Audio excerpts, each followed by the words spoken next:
Great, wonderful. Well, welcome everyone. This is Liz Wilhelm, and I have the joy of coordinating the Prevention Works in Seattle Coalition in Northeast Seattle through Seattle Children's Hospital. And I'm delighted for us to be able to co-host this webinar today, the Cannabis Facts for Influential Adults. And just a little background here on this. Alex is our presenter today, and he's also a member of the Prevention Wins Coalition. Again, I feel very, very lucky about that. And we've had this great partnership with the Washington Poison Center for several years now. And I want to give thanks to Kelly Kirby, who is our coalition co-chair, who's also on the webinar today. And she was the inspiration for setting us on the path of hosting this webinar today. In the fall, we hosted Alex with Ryther to be able to provide the training, the full-on training for 3-4 hours when we were able to still meet in person. And so this is the next best thing, to be able to offer an hour-and-a-half webinar with this great information. So again, as an opportunity to be able to identify and know who is joining us today, if you would put your name in the chat box and either your title or an affiliation with an organization, that would help us out. We'd also like to know what city you are calling in from today so that we can gather that effectiveness of our reach. When Kelly had said, "Hey Liz, let's see if we can co-sponsor a webinar on the Cannabis Facts with Alex. Let's also see if we can include others around the state." So the message went out. It seems like pretty effectively to at least 18 people that we have on board today to be able to join us. So a little bit about Alex. As you can see on his slide, I'm going to try and make sure that I say his last name correctly. Suratsky, Alex Suratsky. How did I do? Perfect. Oh, great. So Alex is the Public Health Education and Communication Specialist at the Washington Poison Center. And I have just had the joy of being able to work with him for a little over a year now, particularly on cannabis education and on vaping education. And so without further ado, Alex, go ahead, whatever else you want to share in terms of yourself and housekeeping, and then we'll roll into the good information that you have to share. And we'll remind people that we are recording our webinar today so that we have the availability to make it available to everybody and those that were not able to attend today. So thanks for doing that, Alex. Thank you so much. Thank you for the introduction, Liz. I'm always really excited to give this presentation, or a version of this presentation. And Liz saw the pilot version of this. Oh gosh, was that last May? It feels like years and years ago now. So you see a few logos here. So we talked about the Washington Poison Center. That's who I'm affiliated with, and Prevention Works in Seattle. Both Liz and I are a part of that. And then there's Verdant Health Commission, and I'd just like to give them a big thank you, because the funding for this whole program, for all the material that this is based off of, came from Verdant. So big thanks to everyone involved. All right, so here we go. So since my camera is off, this is me and this very lovely brick wall behind me. Couple housekeeping tips. So you all have heard this like a few times already, but just to reiterate in case anyone joins a little late, if you haven't already, please introduce yourself in the chat box with all the things here. So name, profession, or affiliation, and the town and city you're tuning in from. If you could stay muted the whole time, that is greatly appreciated. I think we're all getting a lot better at webinar etiquette, making sure we're not keeping our mic on when we're opening a crinkly bag of chips or something like that. And so staying muted doesn't mean I don't want you to engage or ask questions. Ask all the questions you want. Any you have at any time, just do so in the chat box. Now, I'll do my best to look at the chat box between sections. If my pacing gets a bit off and if we're running a bit behind, what I'll do is I'll save the questions until the very end. And then anything I can't answer live, if folks have to leave the webinar before I'm finished answering questions, what I'll do is in follow-up messaging, I'll do my best to capture any questions I missed and address those as best I can. And a reminder that the webinar is being recorded. All right, thanks, folks. So we're going to start give a very brief overview of the Washington Poison Center, and we'll just dive right into cannabis, do a snapshot of legality with a bit of historical context. For those who know me, you know I love setting things in context. We'll then very briefly go over modes of use, spend a bit of time discussing some health correlations, and then we'll wrap things up with what youth want in communication strategies and tips. So a bit of a disclaimer, you've probably heard all of these and more. There are so many different terms: cannabis, marijuana, pot, weed, and there's definitely a difference in nuance and stigma and history attached to all of these that we don't have time to go into fully today. And at the same time, they all refer to the same substance, the same plant, the same drug. So just to make sure we're all on the same page, you'll hear me say cannabis a lot, you'll hear me say marijuana, and I'm referring to the same substance. All right, so just a little bit about the Poison Center. So we define poison very, very, very broadly. For us, a poison is anything that is potentially harmful if it's used in the wrong way, by the wrong person, or in the wrong amount. So that can include all sorts of stuff: different plants, different cleaners, different bites or stings from animals, as well as medications, substances, and drugs. All right, so we've been in existence for over 60 years in one form or another, and our mission is to prevent and reduce harm from poisoning through expertise, collaboration, and education. And so what we're doing is that last category today, is that education piece. For those who haven't done so already, I encourage you to put this number in your phone. It's okay if you don't get it by the time I move on from this slide. It's in our logo on nearly every slide in this presentation. We are literally always open. So this is the National Poison Health Line number. It'll route you to whatever poison center your area code is attached to. We're always free. HIPAA laws apply to us, so we're confidential as well. And we have interpretation services for anyone who needs. And here's just a bit of an overview of Prevention Wins. So, and I hope these are up to date, Liz. I hope I didn't drop a zip code or anything. Do you mind kind of speaking to this a little bit? Thank you for putting in this slide. I appreciate that, Alex. Sure. Absolutely. So, as I had said earlier, that Prevention Wins and the Washington Poison Center have been working together for several years, and particularly focused in on what we're seeing around vaping-related calls to the Poison Center and accidental ingestions by very young children of e-juice, of the liquid nicotine.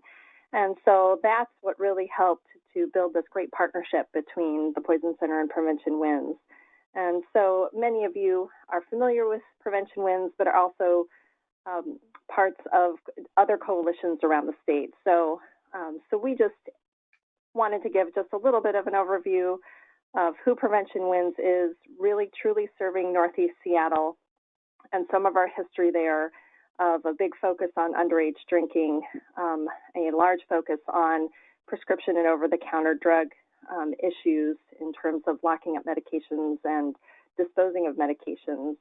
And more recently, a lot of work on nicotine and liquid nicotine and vaping education, and of course, always a big focus on underage marijuana use. So the partnership with the Poison Center has really provided us with a lot of data points and a lot of opportunity for outreach and education. And so, so being able to continue this work helps us also to build our partnerships with many other organizations in Northeast Seattle, and again, the fortune of having our high schools and middle schools in the area being involved with Prevention Wins, and University of Washington, as well as a variety of other nonprofit agencies, including our parks and our YMCA, that have really helped to contribute to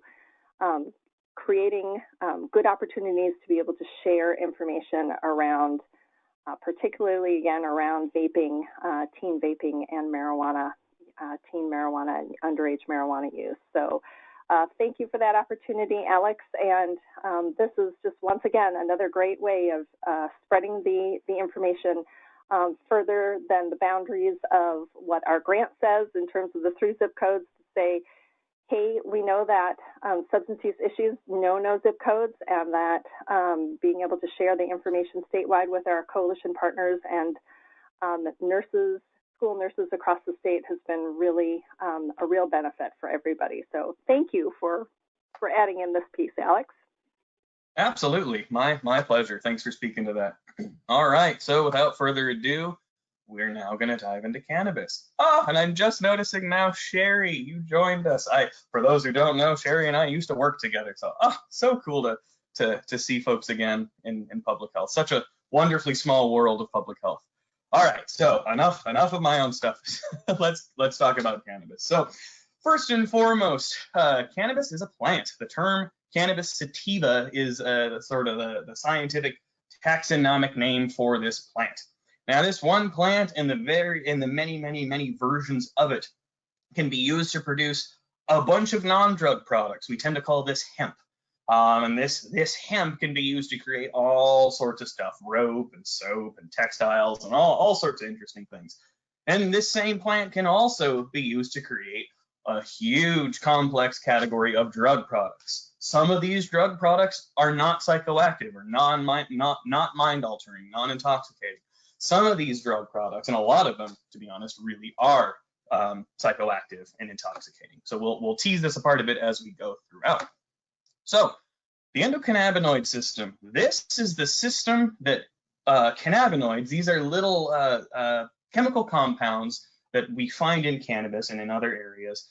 The endocannabinoid system is what cannabinoids interact with. It's what they bind to. Now, everyone on this call, every human, every mammal has an endocannabinoid system, and we're still learning more and more about what it does. But we think that it's what we call a neuromodulatory system. So it helps regulate and calm down other body systems, other brain systems. And so I mentioned some of these cannabinoids come from plants. These are what we call phytocannabinoids, and the main one is cannabis. But we also see some in echinacea, in cacao. That's what we get chocolate from. So they pop up in a few other places.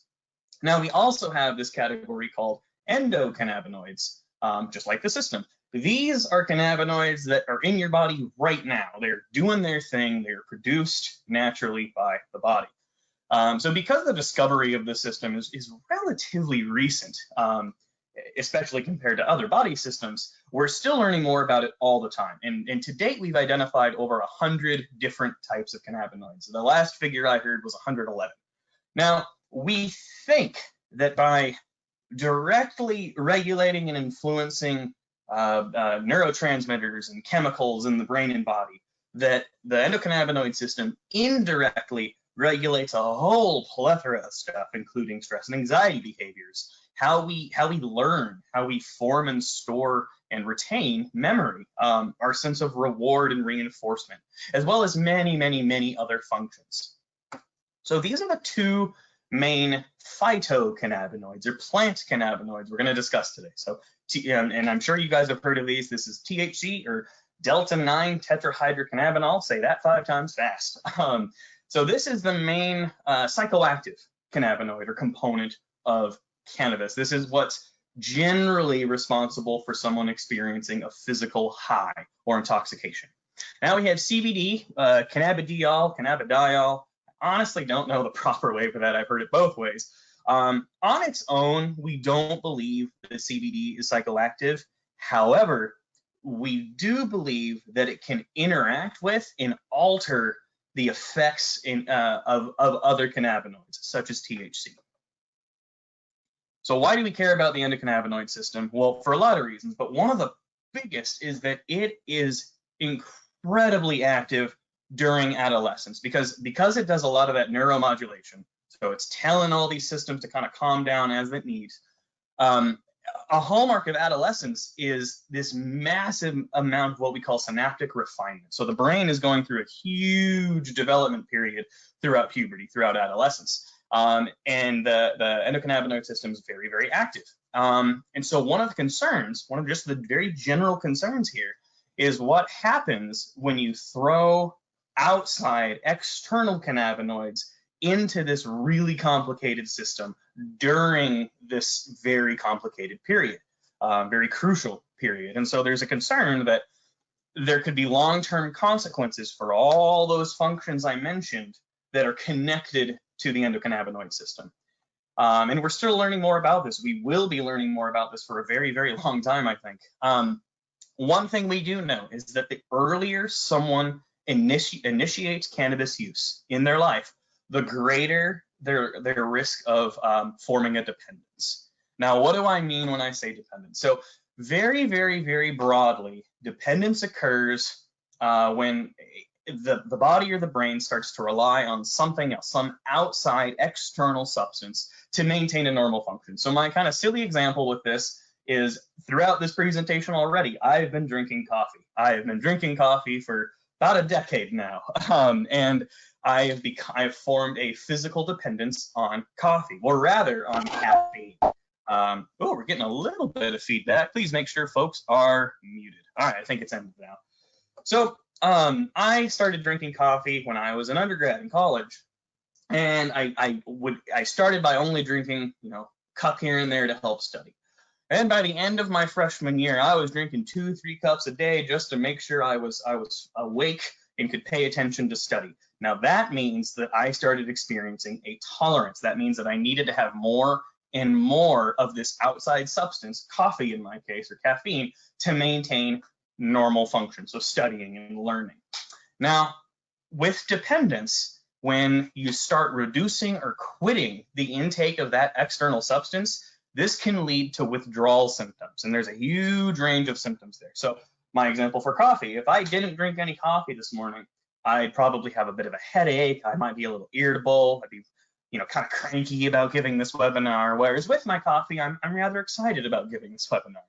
All right, I'll drop the coffee example for now. So addiction then, very generally, is when dependence starts to become disruptive to other aspects of life. And that's a very, very, very, very broad category or term. So I bring this up because there's so much rhetoric about a lack of dependence from cannabis, or a lack of physical dependence, or physical addiction, all these different terms, or that cannabis may form dependence, but not as much as other substances like heroin or nicotine. And first of all, that's not a great bar to compare something against. Heroin and nicotine are two of the most physically addictive or dependent forming substances, period. And a lot of users of cannabis who report that they reduce or quit report that they experience withdrawal symptoms, and withdrawal implies dependence. So I bring this up to kind of counter this potentially dangerous rhetoric that cannabis is not habit for or dependent forming. So some of these withdrawal symptoms, the ones I have come across the most in the literature, would be sleep disruption, anxiety, irritability, depression or depressed mood, and headaches. Now, one of the tricky things with this, both from a research perspective and from an individual perspective, is that a lot of withdrawal symptoms can overlap with reasons that folks report using cannabis. So sleep disruption is a really big one. So someone might be seeking out cannabis to help them with insomnia. And we'll talk a little bit about sleep later, but it might help in the short term. And then if they end up reducing or quitting taking in cannabis to help with sleep, they may experience more sleep disruption as a withdrawal symptom. And so it's hard to pinpoint, is this the reason I used to begin with, or is this a withdrawal symptom, or both? Okay, so we're gonna chat about acute effects right now. So acute means short-term, in the moment intoxication. This is not chronic long-term effects yet.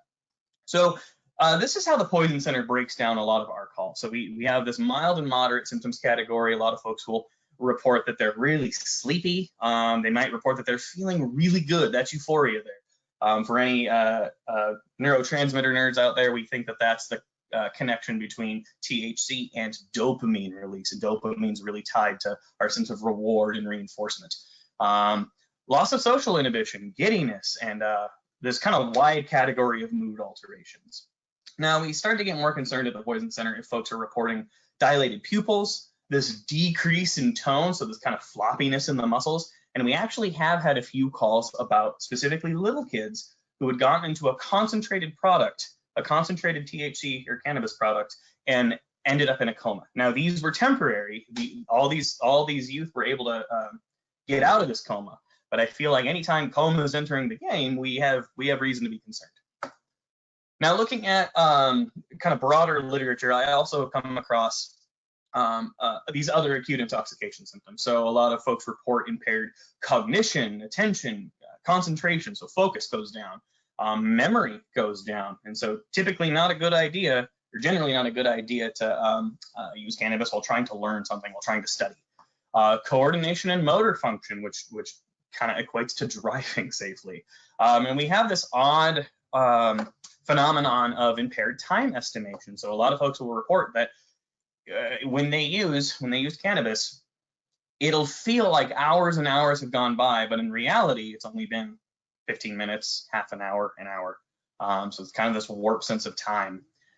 We see increased heart rate and blood pressure, specifically especially for new users.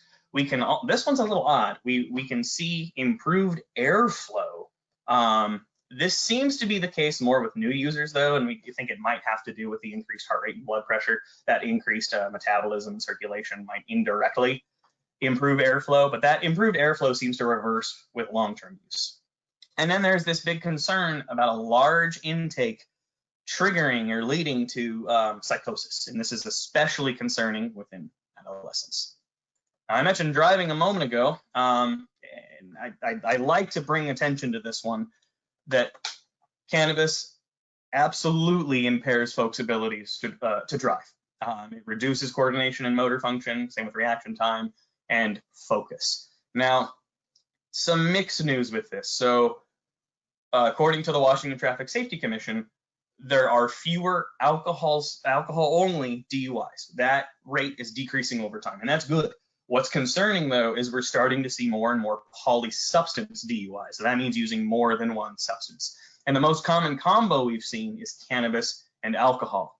Now, there's this really odd phenomenon where I think this came from Washington Traffic Safety Commission research, where a lot of drivers who report that they use cannabis report that they do so in order to, quote unquote, sober up from alcohol. Now, I just want to clear the air here. There is no evidence to support that. This is not a thing according to any science. And in fact, combining multiple substances, regardless of what they are, generally diminishes one's ability to monitor their own sobriety. So a lot of these folks may truly feel like they're sobering up from their alcohol intoxication, when in fact they are not. All right, so this slide here, this is one of the hallmarks of the Poison Center. Safe storage is our jam. We promote this for everything, whether it's a medication, whether it's alcohol, whether it's cannabis in the house for adults. We really just encourage folks to store this kind of thing out of sight, out of reach. You can use a lockbox. There are a variety of ways of doing this. And just to be very cautious about using around children, because a modeling behavior is so powerful. All right, so we've gotten this question a lot in the past. What happens if someone's too high? And my colleagues and I, the other educators at the Poison Center, we are not trained or equipped to give treatment advice. So we asked our colleagues who are, so the call center staff, because they're a group of nurses and specialists in poison information and pharmacists. So we asked them, what do we do? Or what do you guys tell someone if they say they're too high? First off, there's no proven method to decrease a level of impairment. We've heard folks say in past presentations that, take CBD, it'll bring you right down from a THC high. We've seen no evidence to back that. So what our call center folks will say is to, first off, not take anything additional, generally to kind of stay put and wait for effects to decrease over time, and absolutely to not drive, to not operate machinery. to be especially careful about falls. And I think folks don't always think about that, but you have impaired coordination, you have impaired equilibrium, it's more likely that you could fall. Having a buddy is just always a good practice. And then at any point, folks can call the Poison Center. Folks can call us, whether it could be an active emergency, or it could be just to get information. So our call takers are happy to answer information calls as well. All right, little bit of legality now. So I'll keep this brief, but I do think it's important to acknowledge some of the history around this. So back in the early 1900s, hemp, which is that non-psychoactive version of this plant, it was a huge agricultural product in the US, commercially. And you'll see this gray bar kind of continues on from 1900s to present. What I should say is that commercial agriculture sort of ceased by about the 1950s, but illicit underground agriculture kind of continued on throughout. Then in the 1930s, we get this kind of complex scenario here with fear and racism starting then, and you see again, it's continuing to now. And we unfortunately don't have time to unpack this the way I wish we could, but I'll spend a little bit of time discussing it. So Harry Anslinger, he was the first commissioner of the Federal Bureau of Narcotics. This entity was kind of a predecessor to the FDA. And its whole function originally was to enforce prohibition of alcohol. Well, then once prohibition ended and alcohol was legal once more, Anslinger kind of turned his sights toward other narcotics and other substances, as well as cannabis or marijuana. And a lot of what he did, this is a little bit of terminology history. Cannabis was one of the main terms in the early 1900s and in the 30s. He took the term marijuana, which was predominantly a Spanish term for this plant, and he tried to merge propaganda and anti-cannabis rhetoric with existing racist and anti-immigration rhetoric. And so he started intentionally using this term marijuana over and over and over again in PSAs and memos and statements like this. And I hate this quote, but I think it's important to read and acknowledge. So, quote, "The primary reason to outlaw marijuana is its effects on the degenerate races." And that right there sort of sets the stage for a lot of early on misinformation and stigma. So 1936 rolls by, and that's when, for those who haven't heard of this, reefer madness, this anti-marijuana, anti-cannabis propaganda film comes out. And here's one poster for it, here's another. And you see a lot of like devil or demon symbolism here. You get a lot of vice and insanity and debauchery. And so again, linking with a lot of other non-cannabis specific things here. And I will take a moment, because again, that orange bar continues on to present. And even though we don't have quite the same propaganda film as Reefer Madness these days, that early on stigma and racism has carried on in other ways. So there is still an inequity of enforcement of cannabis laws. So a lot of the advocacy that went behind Washington cannabis legalization, this was Initiative 502, a lot of the backing for this was to reduce overall arrest rates. And historically, these arrest rates have targeted folks of color far more than white folks. Now, in a lot of ways, this did help. This worked in the sense that total cannabis arrests did drop significantly following the passing of I-502 in 2012. However, a lot of the disparities did not go away. Some of them reduced, some of them actually increased. And this is specifically looking at arrest rates between African Americans and white folks. So this first slide here looks at possession arrest rates. You can see 2009 to 2015. And this disparity did decrease a little bit. So pre-legalization, African Americans were arrested 2.67 times greater rate than white folks, and that reduced to 2.3 times greater. So not fixed by any means, but there is some improvement. Now, marijuana sales arrest rates, though, this disparity more than doubled. It was a 127% increase between pre and post legalization. Now, we don't have time to linger on this more, but I just think this is incredibly important to acknowledge, especially at this day and age, at this time when there is so much rhetoric and discourse around arrests right now. So just something to kind of keep in mind that everything's connected right now. So, all right, jumping back in time again, we're now at 1937. This begins the taxation era of cannabis legality. And really, I should update this to add taxation as a little blue sliver at present day, because we're starting to see that. But what this did, the Marijuana Tax Act, it mandated tax on all cannabis sales. Then it sort of shifted from taxation to criminalization, beginning in the 50s, but really solidified by 1970, when former President Nixon passed the Controlled Substances Act. And this labeled marijuana or cannabis as a Schedule I drug. And I'll just read this verbatim. Schedule I drugs, substances, or chemicals are defined as drugs with no currently accepted medical use and a high potential for abuse. So this means that the federal government views cannabis as having no therapeutic value and a high potential for addiction or dependence. And then more context here, 1971 is when Nixon declared the war on drugs. Within all of this, somehow, within this massive level of federal illegalization, we somehow get legalization that appears in the 1990s, starting with California passing its medical marijuana laws. I really would like to understand that history better. It's fascinating that California was able to do that. And then we jump ahead to 2012 and we see Washington and Colorado legalize retail cannabis. All right, so folks on the call may be aware of this, but just to clear the air, we hear medical and retail a lot. So medical very loosely just means that if a state passes medical marijuana or legalizes medical marijuana, it means that they allow folks who have who receive some form of medical authorization, saying that they have a medically qualifying condition, to access cannabis to help alleviate a symptom. And each state that does this has very different criteria for what does and does not qualify.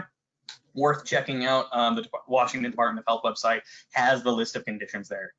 So retail, on the other hand, or non-medical, recreational, you hear all these different terms. There's no medical authorization, but there's an age restriction. So folks have to be at least 21 years or older to legally purchase cannabis. All right, so I put together this little time lapse to get a sense of the momentum with cannabis legalization that started in 1996. So the gray states, at this point, we're in 1996, gray states have no legal market. We have blue states that mean they have some form of medical market. And then green means that they have retail. All right, so we're moving along to the 90s, hitting 2000 now. You see more and more blue states pop up. And then watch what happens when we hit 2012. You'll see a lot of green show up, and then it really cascades. So here we are. And then we get more and more and more momentum here. All right, so we're now in 2020. Right now, there are 33 states with at least some form of medical marijuana, and 11 states with both retail and medical. This includes Washington, D.C. And keep an eye on this, because by the end of this year, for election season, we expect far more states to introduce new legalization. All right, a little bit on CBD and hemp. So hemp, which is federally defined as cannabis with less than 0.3% THC, so non-psychoactive, hemp used to be a Schedule I substance. Following the 2018 Farm Bill, it was removed entirely from the Controlled Substances Act.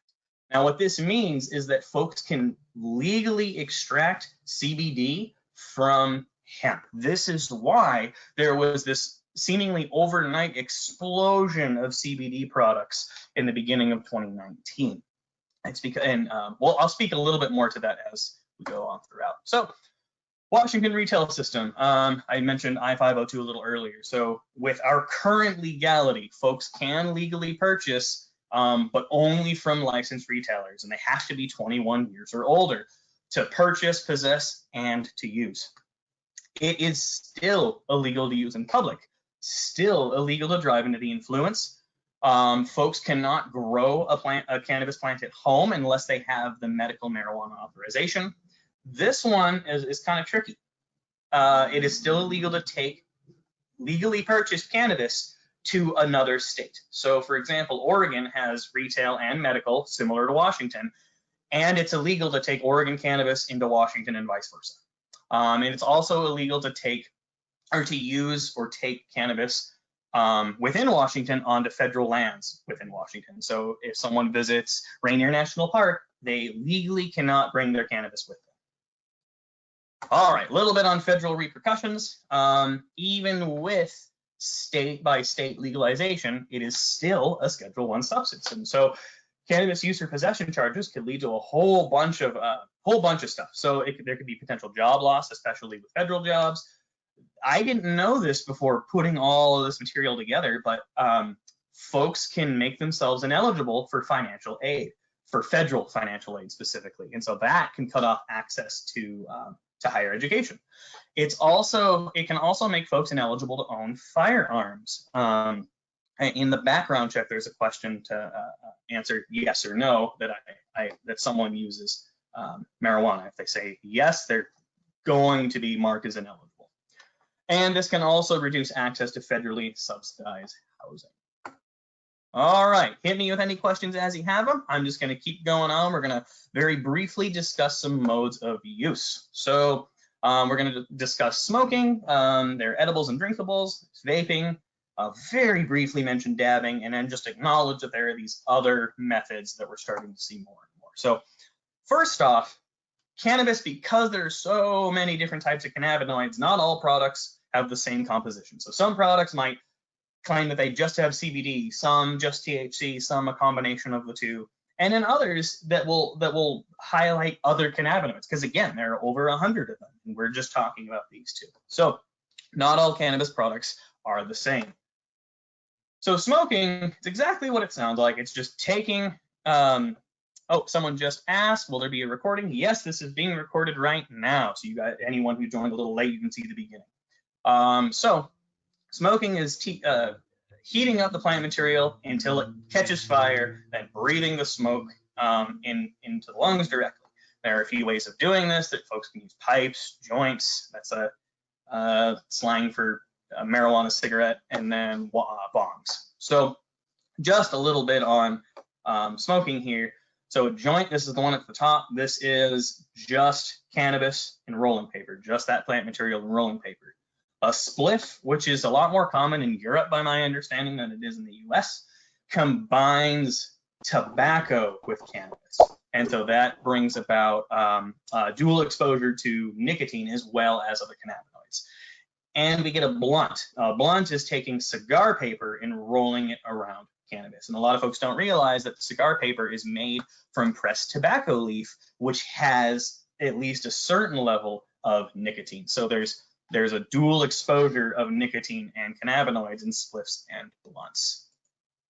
All right, so edibles and drinkables, very briefly. THC and other cannabinoids can make its way into all sorts of foods and drinks. One of the hallmarks of edibles is that the onset of effects takes a while. It takes a while to kick in because it's going through your digestive system. This is concerning for a few reasons. One of them is driving. So someone might take an edible and then part way, like as they may feel totally sober and then they start driving and it may kick in part way through. Another concern is for new users. This was definitely a big concern in Colorado and Washington and other states when they first started legalizing. There wasn't very good regulation on like quote unquote recommended servings. And so if someone would take an edible, not feel anything for a few hours, and then feel like it didn't work, so they take another one. And by the time the first one hit them, they have the second dose in their system already. And they're sort of just stuck with that. So Washington, typically, the standard quote unquote serving size is 10 milligrams of THC. Now, for some folks, this may not do much. For other folks, it can be extremely powerful and intense. And so we're starting to see more and more products that are 5 milligrams or even 1 milligram. And other states are similar with that. Now, this package here, you see 100 milligrams THC on this Marmas package. It means that it has 10 individually wrapped, individually secured, and kind of thicker plastic servings. All right, and then these are just a couple other edibles examples here. And you'll notice this says fruit gems rather than gummies. That's some of the policy around edibles and edible packaging and advertising. There's this kind of loose rule that edible packages and drinkable packages cannot be too appealing to youth. That is an extremely subjective term, though, so it's really difficult to follow up with that in a lot of ways. And so even though gummy isn't allowed, fruit gem is. So we can still see a lot of bright, vibrant colors, especially on that previous picture there. Now, another thing you might notice are all these little symbols of this hand that says not, it's a little fuzzy here, it says not for kids, and we'll talk about that here. So this logo legally has to be on all edible and drinkable packages in Washington. And this has the Poison Center health line there. And this was born out of a collaboration with the Washington Poison Center, Liquor Cannabis Board, and folks working within the cannabis industry. And the idea with this is to educate not kids, but to educate adults directly, to say, hey, this is a dangerous product for youth, store it away from them. All right, so on to vaping. First, I need to address the term vaping is a bit of a misnomer. Vaping implies water vapor, and these products, whether it's nicotine or cannabis or anything else, they're not releasing a water vapor, they're releasing an aerosol. So keep that in mind anytime you hear vaping. So vaporizers, the idea with this is to heat a product to the points between vaporization and combustion. So most folks tend to, because combustion for cannabinoids begins at 465 degrees Fahrenheit, most folks will try to get it just shy of that, so it's not fully burning. And there are a lot of types here. You've got some of the more old school, big tabletop, desktop, non-portable ones, as well as vape pens, which have been very popularized from the e-cigarette market and ENDS products along those lines. Now, these products will use either what we call dried flower or bud. That's a less processed form of the plant. And there's a big range in dosage here for THC. It can be as low as 5, it can be as high as 30. And we've seen some that are a little higher than 30% THC even. And I will note this is tremendously more concentrated than cannabis on average used to be in even the 90s, but especially the 60s and 70s. Now there are also concentrates. There's what we call butane hash oil is one type. There's CO2 oil, that's another type. There's a lot of differences in these types, but I won't go into all the nitty gritty right now. But as the name implies, all concentrates are rather concentrated. So they have a much higher dose of THC and other cannabinoids compared to that dried bud. All right, very briefly on dabbing. Dabbing is similar to vaporizing in the sense that it's releasing this aerosol, but it's different in that it's very, very, very high heat. Folks tend to use a blowtorch to superheat this part of what's called a dab rig, and then they'll add what they call a dab or some of that concentrate to that superheated metal, and they'll breathe that in through some water, and that tends to condense and cool the very, very, very intense plume. So this is a very, very, very, very heavy dose because it's using a concentrate and it's condensing it even further. There is this potential for burns because if there's a blowtorch involved, so anytime blowtorch and intoxication are mixing, that's probably a bad idea. And there's a potential for folks to get a much, much, much higher dose than they intended. And I won't go into these, but there are these other alternative methods. So tinctures are becoming more popular. Tinctures are it's kind of like an edible if one swallows them, but some will say to let it sit on the back of your tongue, and so it absorbs through the mucous membranes there, and it can, the onset of effects can be a little faster that way compared to an edible. There are also these other topicals. Generally, topicals are not intoxicating themselves unless it's what's called a transdermal patch, and that has chemicals that allows the cannabinoids to pass through the skin. And there are others. We fairly recently learned that suppositories are becoming more and more popular here. All right, now I'm going to take a breath and a drink of water, and I'm going to let my cat out of the room because he's getting cranky with me. Please ask any questions in the chat box. I'll return in about 10 seconds.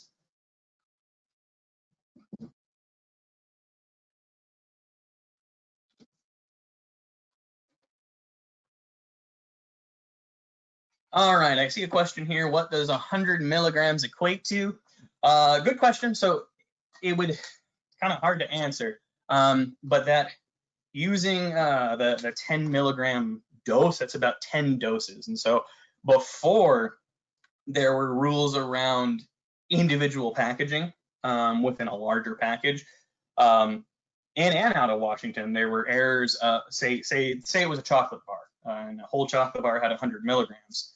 That the intention there is that that's supposed to be 10 servings or 10 doses. And a lot of folks didn't know that, and so they'd eat the whole thing or half or whatever, and they'd have much more in their system than they bargained for. I hope that kind of answers your question. Feel free to hit me with it again or anything as you need. All right, so we're now going to discuss health correlations. You'll notice I'm not saying health effects, and that's speaking to the state of research right now. And we are getting more and more research over time. But one of the difficulties is that cannabis is still a Schedule I substance. Schedule I substances are notoriously difficult to research and to get federal approval in order to research. And typically with cannabis, if approval is granted, generally folks are only allowed to use low dose, so very low THC, smoked cannabis. There are a lot of weird reasons around this, but this is useful to, it's useful to know what low dose smoked cannabis does, but it's not very useful to let us know what high dose smoked cannabis does, or vaping cannabis does, or eating cannabis does. So because we have more and more and more products over time, it's harder and harder and harder to even begin to wrap our heads around this, to get this research going. And like I said earlier, THC dosage is increasing over time. Even within Washington's legalization period, it has increased from 2014 to present date. All right, so what we're going to do in this section is I'm going to go through a series of evidence statements from these two sources mainly. Now, the one on the left, this is a 2017 review. The one on the right, it's a 2018 review from Colorado. And the whole point was to go through all the research they could find and say, all right, we have this amount of evidence to back this claim. But rather than just reading those verbatim, because that's super boring, what I did is I went ahead and linked this level of evidence statement to a plain language statement, and I further linked that to a letter grade. So please let me know if this is confusing at all, but I hope it becomes more apparent as we go through. So we're going to start with therapeutic correlations. You might wonder why. Well, one of the tricky things with cannabis is that there are some documented therapeutic effects, and this makes it distinct from something like alcohol, something like nicotine. And to remind, the Poison Center, we get a lot of calls on exposure to medication. So a substance, just because it has therapeutic value, doesn't mean it doesn't have the potential for harm as well. So starting with therapeutic effects, this is the one and only conclusive A letter grade statement you'll hear me say today, is that we know that certain cannabinoids are an effective treatment of nausea and vomiting, specifically for folks who are undergoing chemotherapy. Now, this evidence is from oral synthetic THC medications, specifically nabilone and dronabinol. These have been FDA approved and on the market for decades now. And even though they're synthetic, they so closely mirror the structure of organic THC that we could make the assumption that THC from the cannabis plant would likely have a similar effect on nausea. All right, so we very likely know, this is a B letter grade, we very likely know that certain cannabinoids are an effective treatment for chronic pain management. Now, this evidence comes out of trials in Europe looking at a product called nabiximols. These are not legal in the US right now, but they are undergoing trials, and they're a combination of THC and CBD. There are a few mechanisms for pain management. A lot of it has to do with inflammation. A lot of cannabinoids, THC and CBD included, do have anti-inflammatory properties. So therapeutic effects, we're now on the C level of evidence. We probably know that cannabis use is correlated with improved management of short-term sleep disturbance. So this research just looked at these particular sources. So we've got sleep apnea, fibromyalgia, chronic pain, and MS, or multiple sclerosis. A little bit on sleep. So sleep aids, cannabis or otherwise, are notorious for having the user develop a dependence to them. So they tend to be very short-term for their effectiveness. THC is no different. THC might help folks, or might reduce how long it takes someone to fall asleep. And because of that dependence, its ability to form dependence, it may actually disrupt sleep in the long term, and that's from that tolerance. CBD is a little different. There's very little concern, according to the WHO, for CBD dependence directly. But there is some concern that CBD might interact with other medications, might lead to a few other things as well. So there is research to show that in a high enough dose, and this research claimed that a high dose was 160 milligrams or more. That's pretty high. High enough dose, it could help with sleep disorders. But again, there's still this overall concern about unknown effects. To reinforce this point more, there is very limited research on CBD. At the time of these publications, so I found only these 2 CBD-related claims throughout both of those sources. One is that we may know that CBD is effective for helping with anxiety symptoms in folks with social anxiety disorder. And it seems separate, but again, just CBD-related. We don't know if CBD is an effective treatment for mental health outcomes for folks with schizophrenia. We do know, though, so in 2018, the FDA approved a CBD-derived seizure medication called Epidiolex, and this does seem to be very effective for some folks at helping them with their seizures. All right, I'm going to take another sip of water here, and then we'll move on to health risks. All right, starting with cancer. So this was a bit odd. We very likely know that there is a correlation between heavy use, this is daily or nearly daily cannabis use, and the development of pre-malignant lesions throughout the airway. Now, pre-malignant means precancerous, so we would assume that a lot of these would start to develop into cancer. But what's odd is that other research shows that has not been able to identify a correlation between cannabis use and lung cancer, as well as head and neck cancers. The only cancer that these sources were able to find evidence for was non-seminoma testicular cancer. Very interesting.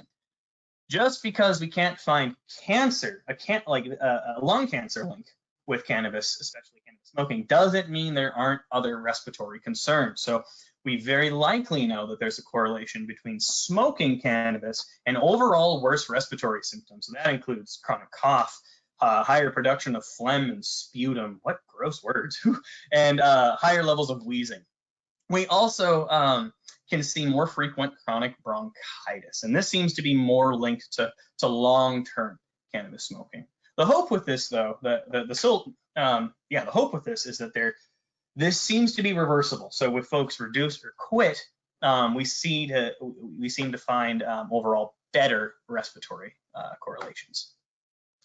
So psychosocial and cognitive, we very likely know that heavy user means daily or nearly daily cannabis users are more likely to experience memory impairments. Now, this is for, this is a group of adults they looked at, and these impairments lasted at least 7 days following abstinence. This study didn't say if this was a withdrawal symptom, if this was just a side effect of cannabis use or not. Regardless, it is worth noting that there is this association with memory impairments. All right, so we probably know that cannabis use is linked with cognitive and academic impairments, specifically for adolescents and young adults who use weekly or more. Now, this cognitive and academic impairment for this study lasted for these folks at least 28 days following abstinence. Now, there's a lot of complexity here. We can't yet say cannabis use causes academic impairment because it's just as likely that the factors leading to academic impairment are also leading to cannabis use. There could be a lot of different directions with that. So at the very least, it is worth noting if adolescents and young adults are using cannabis, that could act as a red flag. that something else is going on that they might be trying to cope with. A little bit on schizophrenia and psychosis. So in a lot of ways, I love this slide because this, more than most, highlights the need for more research, because there's a lot of nuance that we don't currently understand here. So first, we very likely know that cannabis use is linked with the development of schizophrenia or psychosis. So it makes it more likely that someone might develop psychosis.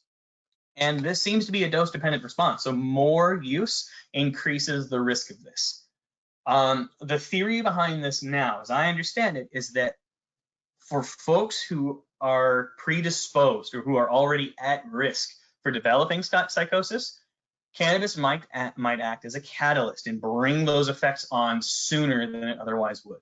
Now, the really confusing part here is that other research shows that we probably know that a history of cannabis use is linked with improved cognitive performance for those who have a psychotic disorder.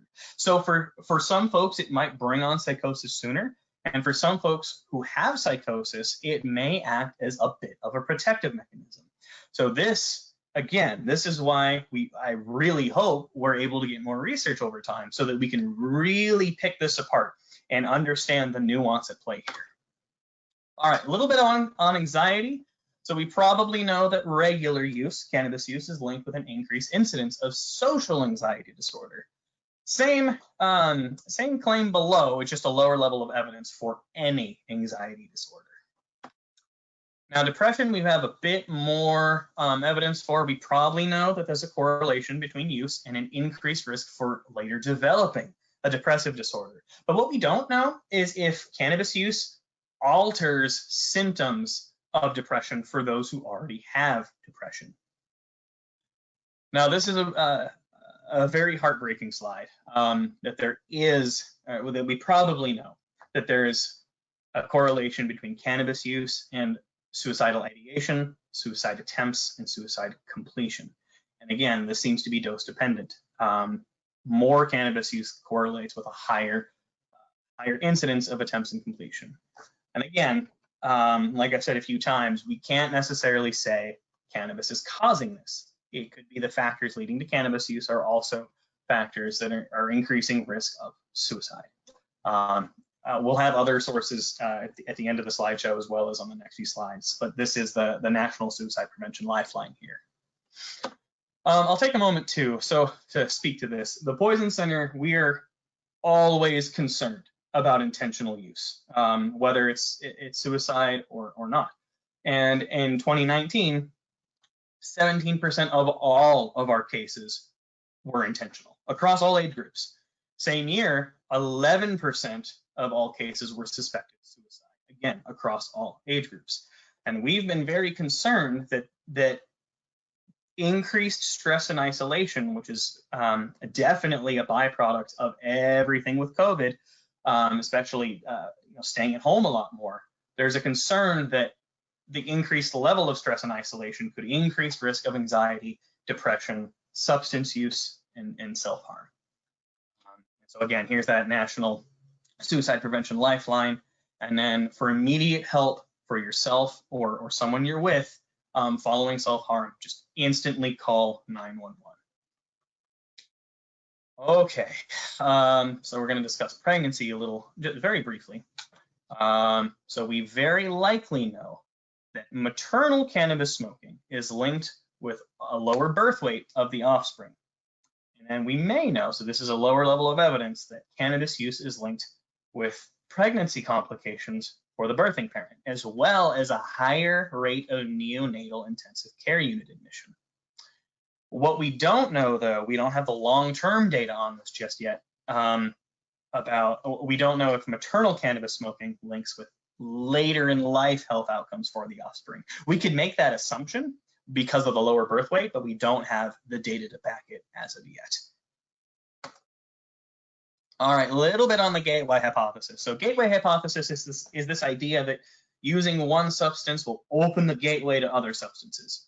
So for cannabis use is definitely correlated, I said that wrong. We probably know that cannabis use is correlated with other substance use disorder for alcohol, tobacco, other substances. But we don't have a sense of direction right now. So we can't say cannabis leads to this. It could be that someone with an alcohol use disorder is more likely to use cannabis.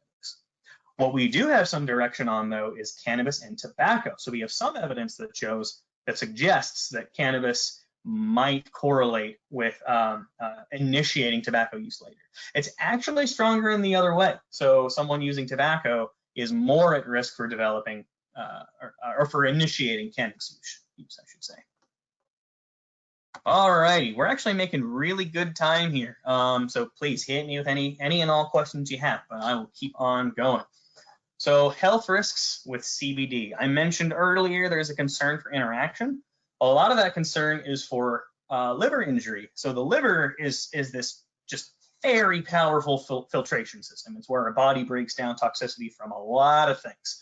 And CBD might actually interact with some really important enzymes that the liver uses to help break down toxicity. So it could directly or indirectly interact with other medications and interact with your body's ability to break down a lot of toxicity. So I mentioned earlier, the World Health Organization hasn't identified that dependence potential, that reliance on this outside substance in order to maintain normal function, in the same way as other entities have with THC. And that same report from the WHO has concern about interaction with medication. Now, outside of just interaction with meds, one of the big concerns about CBD right now is that because it was entirely removed from the Controlled Substances Act, there's technically some regulation happening, but in reality, there's no one who's really going through and seeing if the CBD cream someone buys at a Bartell's or other pharmacy even has CBD, let alone if it's free of other toxic products or other contaminants. And so having so many medical claims around CBD that are not always backed by science, this could not only expose someone to something that may interact with their liver and other medications, but it could also delay them seeking out proper medical care and proper diagnosis and treatment. So that's one of our big concerns there. All right, so we're going to shift gears a bit and discuss why youth use, or why some youth report using. This is largely based off of a series of listening sessions from Public Health Seattle King County. So there are limitations with this because they had a pretty good sample size, but it's only folks from King County, so we can't necessarily apply this to all youth everywhere. But we did find some, or I wasn't a part of this, they found, I should say, some really, really interesting things. So a lot of these kids, and these were all kids who were in focus groups, and the workers asked them a lot of questions on where they got information from, who they trusted to talk about cannabis with. They specifically did not want the kids to speak to their own use or lack of use. So when asked why do youth use in general, a lot of the responses were peer pressure. It's not surprising. That's pretty common. Curiosity, just the sense to explore. Really powerful one was this idea that everyone else is doing it. And as we've seen from, I unfortunately don't have a graph in here now, but if you're looking at Healthy Youth Survey data and other data sources, this is not at all the case. The most recent Healthy Youth Survey, which I believe was 2018, showed about, I think it was about 18% of youth in Washington, of 10th graders in Washington, report using, which means that 82% report not using. So that right there is a very powerful way to kind of switch that message around. And then there's a lot of sense that kids use cannabis to cope with stress, as self-medication to attempt to help with anxiety. Now, they also ask questions about protective factors, essentially. So why do youth not use? Fear of consequences was a big one. And this one I think is so key, is support from peers and family. And that right there is such a powerful protective factor from all manner of difficult things. And then a knowledge of the health risks was also a protective factor. So the listening sessions also spoke to, or tried to get information on, this perception of harm. And one of the big things here is that youth perceive that perception of popularity is more influential than the possible risks. So again, there's that peer pressure. There's that sense that everyone else is doing it.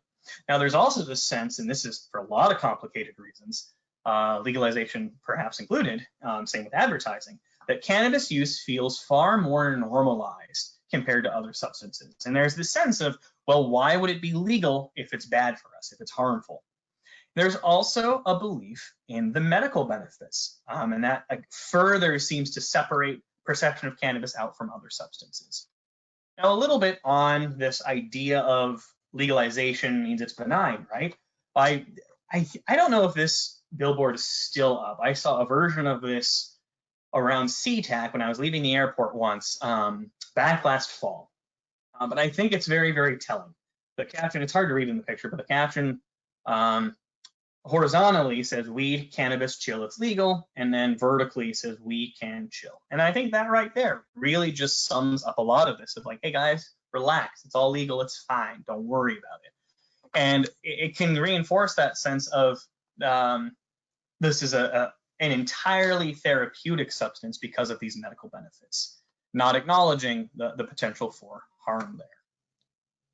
All right, so this is just a couple slides on problem cannabis use. So this is that first 2017 source I showed you. This is how they defined problem cannabis use, and it's essentially addiction. So they define it as this includes the experience of persistent or recurrent social, interpersonal, occupational, academic, recreational, psychological, or physical problems caused or exacerbated by cannabis use. Here is that chart again, because we're going to do the same structure here. So for risk factors for problem cannabis use, we very likely know that the following are risk factors: that initiating cannabis use at an early age, as well as being male and smoking cigarettes. So you'll see being male pops up here a little bit, and in different levels of evidence depending on the study. So this is specifically tying being male and smoking. Combined, those are a pretty powerful risk factor. So we very likely know of a correlation between being male and the severity of problem cannabis use. This research noted that the recurrence of problem use, so falling back into it, does not differ between males and females. We also very likely know a correlation between increasing the frequency of use and the development of problem cannabis use. And that seems sort of like a well of course statement, but I think those well of course statements can be very powerful in this line of work. All right, so a couple other risk factors for problem cannabis use. We probably know that major depressive disorder and again being male are risk factors. And in a lower level of evidence here, we may know that childhood anxiety and childhood depression are risk factors for developing later in life.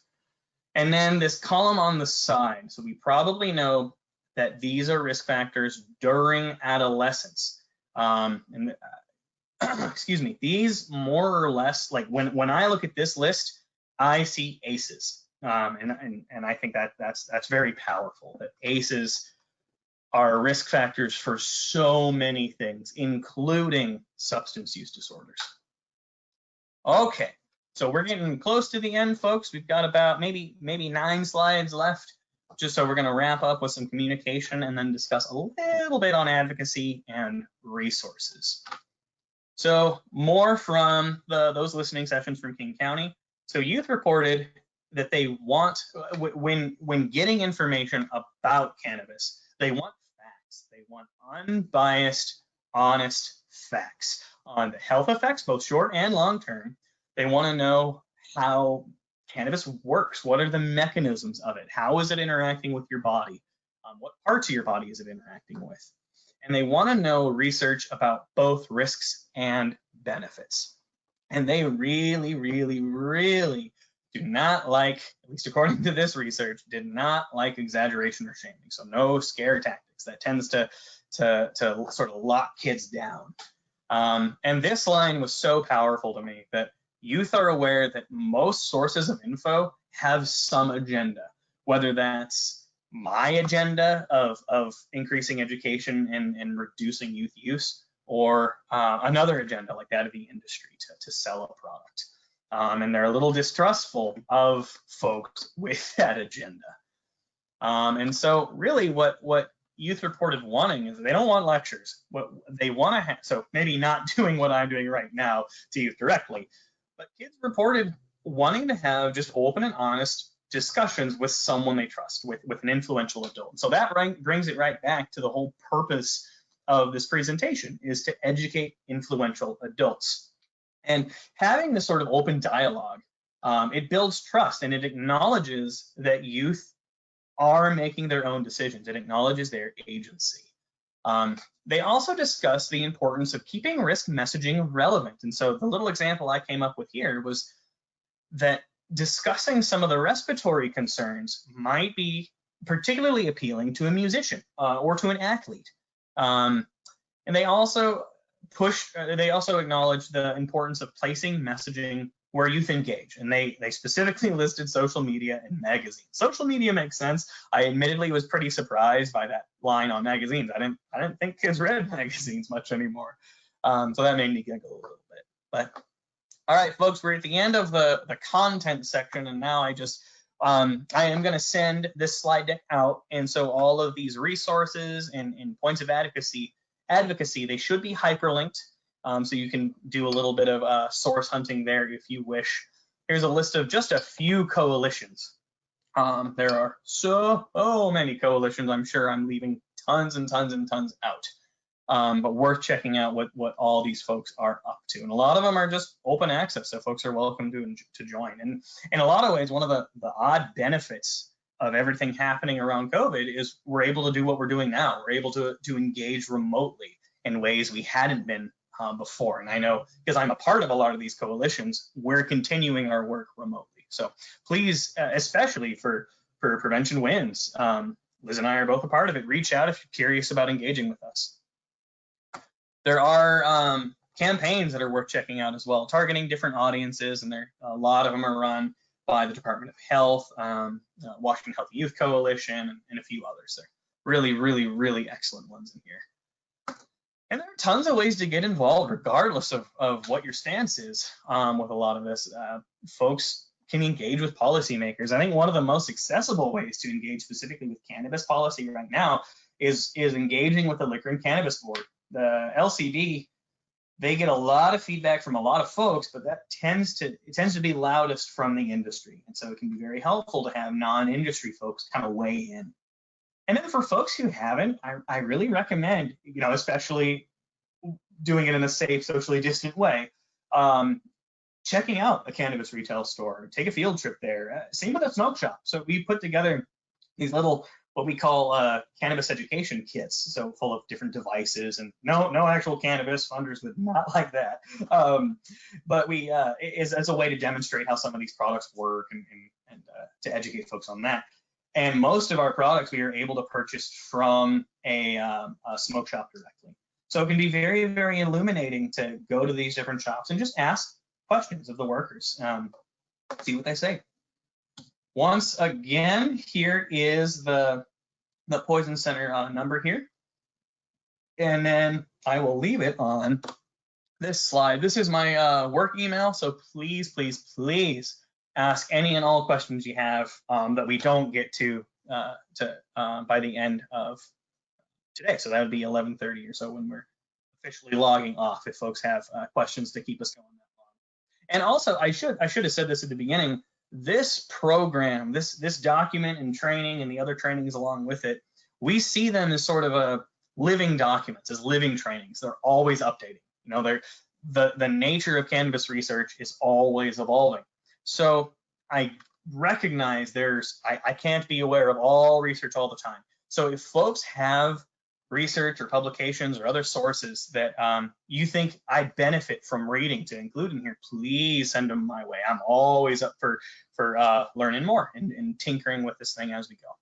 So with that, we are done. Thank you all so much for attending today, and please hit me with any questions or comments you have.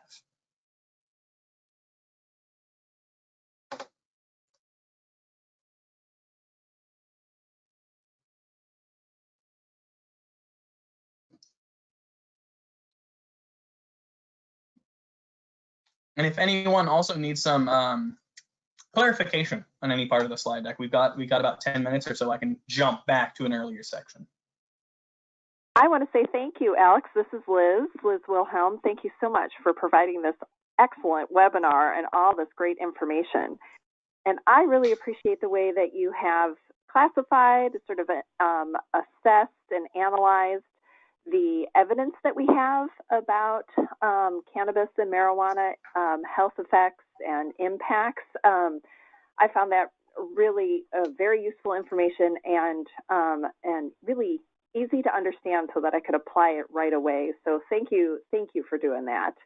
It looks like we've got some questions or at least some comments popping up in our chat box, a lot of thank yous and a lot of people who have appreciated your information. And I'm guessing, Alex, that you would also be willing to give this webinar again if other coalitions or organizations would like to sponsor having you do this, and that there's no charge for you to provide this webinar. Is that correct?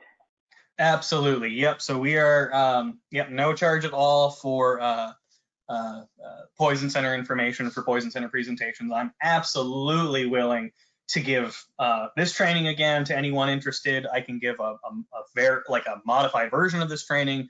So I've given shorter versions, I've given longer versions. We also have trainings on vaping, and we have others on, we're developing more on lead, on opioids. I feel like I'm like, medication management. There are a lot that we've been developing and tinkering with over time. So if any of these sound interesting, or if there's another topic you'd like more information on, we might be able to put a training together for it. All right, I'm seeing some questions here. Yeah, so there is, then logistically in terms of, yes, we've recorded this and we'll make this available. I'll send out whatever link, Alex, that you prepare of this recording to everybody who was registered and so that they can share it with other colleagues. So I will be doing that. And then there's a question about the slides, making the slides available separate from the recording. Is there a possibility of that? Absolutely, yeah. So when we send that out, I'll send a link both to the recording and to the slides themselves. Great. And I'm also seeing a question from Sherry here. Hi, Sherry. Let's see. I'll just read verbatim if anyone's curious to hear. I'm seeing more students and patients who use cannabis daily and had a case where patient was using cannabis to help with nausea and vomiting and ultimately had cannabinoid hyperemesis syndrome. We've seen a rise in these symptoms at poison control. I'm glad you brought that up. So for those who don't know, cannabinoid or cannabis hyperemesis syndrome is this really odd phenomenon where more frequent users they'll start experiencing really horrible bouts of nausea and vomiting, which is odd because, again, we talked about how there's a lot of evidence to show that cannabinoids can help with nausea and vomiting. So it's kind of interesting. We don't fully understand that well. And one of the odd treatments, and please, if folks have heard others, let me know. But what I've come across in the literature is that emergency rooms and individuals themselves, they'll report that the symptoms calm down if they take a hot bath, take a hot shower. And some emergency departments have been using even capsaicin ointment, and that for some reason it has an odd mechanism where it can kind of help with these. Now, going back to your question about have we seen these at poison control, not in the data I've seen. That doesn't mean it's not happening though. So it may not, like a call to the poison center may not always include all of those factors. And I'll try to do some digging though, because I'm really curious to see how that data looks across all poison centers compared to just the Washington Poison Center. So excellent question, and I wish I had a better answer for you, but I have not personally seen a change in that data specific to hyperemesis syndrome. Absolutely. Are there any other questions?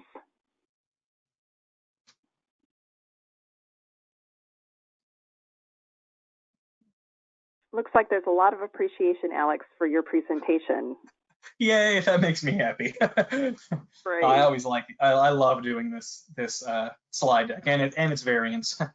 It's a lot of fun. Well, you've spent a lot of time doing this research, and for the year that this was your capstone project, you had amassed a great amount of information, and I think you've really done an excellent job of making it really usable for those of us in the field, those of us that either work directly with kids or work with parents and adults, to be able to share accurate information. And yeah, it's constantly evolving as states pass different policies and laws about marijuana, and as more research rolls out about impacts and uses. So thank you for keeping it up to date. It sounds like probably in another 6 or 8 months, maybe we want to do version 2 of this webinar topic. Absolutely, I'm very down. And like we said earlier, anyone thinks that this training would benefit another group you're with, another organization, another coalition, reach out to myself, reach out to Liz. We're happy to. There are other things we both collaborate on. So I mentioned that vaping training. That particular training was born out of a collaboration with Washington Poison Center, Seattle Children's and Prevention Wins, and American Lung Association. So we got trainings galore. Right on. Well, I'm not seeing any other questions, but obviously, as you said, Alex, there is your email address. So if people do have specific questions that pop up later, they can email you, and who knows, maybe some of the questions that you get will birth another webinar, another opportunity to inform others. So absolutely, that's always the hope. But it does seem like the question momentum has died down. So unless there are any others, I think I'll go ahead and close the meeting. All right. Thank you so much again, Alex. It's a real pleasure to work with you. Thank you. Ditto.